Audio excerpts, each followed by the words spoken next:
মনে রাখবেন, জানাজায় যখন আপনার খাটিয়ে উপস্থিত হবে, অনেক মানুষ সেখানেও তাড়াহুড়া করবে, বিরক্ত হয়ে যাবে, ভাই তাড়াতাড়ি জানাটা শেষ কর, সময় কতক্ষণ হয়েছে। আপনি বলে ফেলছেন খুব সহজে, কিন্তু সেই মৃত ব্যক্তির সন্তানগুলা যখন কথাগুলা শুনে ছুরির মতো আঘাত লাগে এখানে। কারণ সন্তান চায় বাবাকে আরেকটা মিনিট যদি রাখা যায়, আরেকটা মিনিট যদি কবরে না দিয়ে রাখা যায়।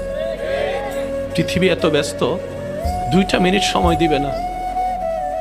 দেরি করলে দেখবেন যে চিল্লা ফাল্লা শুরু হয়েছে। কেউ জানাজার টাইম খেয়াল করে ঠিক ওই টাইমেই আসে, জানাজা পরে ঠিক ওই টাইমেই চলে যায়।